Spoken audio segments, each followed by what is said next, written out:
औज़ुबिल्लाहिमिनश्शैतानिर्रजीम बिस्मिल्लाहिर्रहमानिर्रहीम। सूरत मुद्दस्सिर आयत 21। सुम्मा नज़र, फिर उसने देखा, यानी उसने जो कहा उस पर दोबारा गौर व फिक्र किया, और ये कहा गया कि उसने लोगों की तरफ देखा। सुम्मा अबसा व बसर, फिर तेवरी चढ़ाई और बुरा मुंह बनाया, यानी उसने तेवरी चढ़ाकर चेहरे के तासुरात को बिगाड़ कर हक से नफरत का इजहार किया। इसने हक से हटकर गुरूर का इजहार किया। सुम्मा अदबर, फिर उसने पीठ फेरी, यानी उसने हक से मुंह मोड़ा और अपने घर वालों की तरफ चल दिया। वास्तकबर, और तकब्बुर किया, यानी ईमान और इत्तिबा रसूलुल्लाह सल्लल्लाहु अलैहि वसल्लम से तकब्बुर का इजहार किया। फ़क़ाला इन हाज़ा इल्ला सिहरुन युसर, फिर कहा ये कुछ नहीं मगर एक जादू है जो पहले नकल किया जाता है। वलीद ने कहा ये कुरान तो नकल किया हुआ जादू है, यानी ये अल्लाह का कलाम नहीं बल्कि इंसानों में से सबसे झूठे जादूगर का कलाम है। सूरत मुद्दस्सिर आयत 25। इन हाज़ा इल्ला कौलुल बशर, ये तो बस एक इंसान का कलाम है। वलीद ने कहा कुरान इंसान का कलाम है और इंसानों में भी सबसे छोटे और शरीफ जादूगर का कलाम। किसी इंसान का ज़मीर ये कैसे तसव्वुर कर सकता है वो कलाम जो सबसे अजीम है, मुहताज और नाकिस मखलूक से मिलता जुलता है। सूरत मुद्दस्सिर आयत 26। सउस्ली ही सकर, जल्द ही मैं उसे दोज़ख में दाखिल करूँगा, यानी अनकरीब हम उसको भड़कती हुई आग में दाखिल करने वाले हैं। सकर जहन्नम के नामों में से एक नाम है। सूरत मुद्दस्सिर आयत 27। और मादरा कमा सकर, और तुम्हें किसने खबर दी कि वो दोज़ख क्या है? क्या आपको खबर नहीं सकर क्या है? आपको क्या मालूम है वो कितनी अजीम आग है?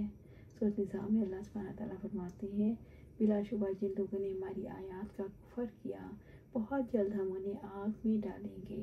जब कभी उनकी खालें गल सड़ जाएंगी तो हम उन्हें उसके अलावा खालें बदल देंगे ताकि वो अज़ाब चखें। यकीनन अल्लाह ताला हमेशा से ही सब पर गालिब को मालिक मत वाला है। सूरत मुद्दस्सिर आयत 28। ला तुबकी वला तज़र, ना वो बाकी रखेगी और ना छोड़ेगी, यानी वो ना गोश्त छोड़ेगी ना पट्टे, हर चीज़ को बर्बाद कर देगी, यानी ना जिंदा छोड़ेगी और ना मार डालेगी। अल्लाह सुब्हानहू व तआला सूरत आला में फरमाते हैं, फिर उसमें ना वो मरेगा और ना ही जिएगा, यानी जहन्नम कोई ऐसी सख्ती नहीं छोड़ेगी जो अजाब दिए जाने वाले को ना पहुँचे। सूरत अल्लाह सूरत मुद्दस्सिर आयत 29। लवाहातुन लिल बशर, खाल को झुलसा देने वाली, यानी चिल को फूंक कर रख देगी, अंदर से गोश्त नजर आएगा फिर उसे भी फूंक देगी यहाँ तक कि हड्डियाँ जला देगी, या खाल को झुलस कर रख देगी, रात की स्याही की तरह से अफाम कर देगी, कोयला बनाकर छोड़ेगी और खाल उधेड़ कर रख देगी। सूरत मुद्दस्सिर आयत 30। अलैहा तिस्अता अशर, फिर 19 फरिश्ते मुकर्रर हैं, यानी जहन्नम पर 19 फरिश्ते दारोगे के तौर पर मुतय्यन हैं जो नहायत सख्त और दुरुस्त हैं। अल्लाह ताला इनको जो हुक्म देता हो नाफरमानी नहीं करते, वो वही करते हैं जो उनको हुक्म दिया जाता है। जाबिर बिन अब्दुल्लाह रज़ियल्लाहु अन्हु कहते हैं कि कुछ यहूदियों ने बाद सहाबा से पूछा, क्या तुम्हारा नबी जानता है जहन्नम के निगरान कितने हैं? उन्होंने कहा हम नहीं जानते मगर पूछ कर जान लेंगे। इसी दौरान एक शख्स नबी सल्लल्लाहु अलैहि वसल्लम के पास आया, कहा मोहम्मद सल्लल्लाहु अलैहि वसल्लम आज तो तुम्हारे साथी हार गए। आप सल्लल्लाहु अलैहि वसल्लम ने पूछा कैसे हार गए? उसने कहा यूद ने उनसे पूछा क्या तुम्हारे नबी जानते हैं जहन्नम के निगरान कितने हैं? आप सल्लल्लाहु अलैहि वसल्लम ने पूछा उन्होंने क्या जवाब दिया? उन्होंने कहा हमें नहीं मालूम, हम अपने नबी सल्लल्लाहु अलैहि वसल्लम से पूछ के बता सकते हैं। तो आप सल्लल्लाहु अलैहि वसल्लम ने फरमाया क्या वो कौम हारी हुई मानी जाती है जिससे ऐसी चीज़ पूछी गई हो जिसे वो ना जानती हो? उन्होंने कहा हो कि हम नहीं जानते जब तक हम अपने नबी से ना पूछ दें। इसमें हारने की कोई बात नहीं है, अलबत्ता इन लोगों ने तो इससे बढ़कर बेअदबी और गुस्ताखी की बात की जिन्होंने अपने नबी से ये सवाल किया, हमें अल्लाह को खुले तौर पर दिखा दो।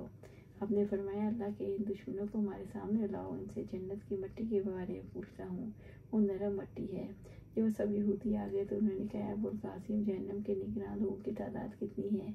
आपने इस हाथ से इशारा फरमाया, एक मरतबा 10 उंगलियाँ और एक मरतबा 9 उंगलियाँ, यानी 19। उन्होंने कहा हाँ आपने दुरुस्त फरमाया। अब आपने पलट कर उनसे पूछा जन्नत की मिट्टी का है कि है? راوی کہتے ہیں وہ لوگ تھوڑی دیر خاموش رہے، پھر کہنے لگے ابو القاسم وہ روٹی کی ہے؟ آپ نے فرمایا روٹی میں تا نرم مٹی کی ہے، اس پر 19 داروغہ متعین ہے جو چوڑے چکلے جسم والے اور بے رحم ہیں، نہ عذاب دینے سے تھکیں گے اور نہ ہی کسی پر ترس کھائیں گے۔ اللہ سبحانہ تعالیٰ سے دعا ہے میں قرآن و سنت پر عمل کرنے کی توفیق دے، اس پر جمع دے اور جنت الفردوس کے اعلیٰ مقام پر اپنے پاس گھر عطا فرمائے، آمین یا رب العالمین۔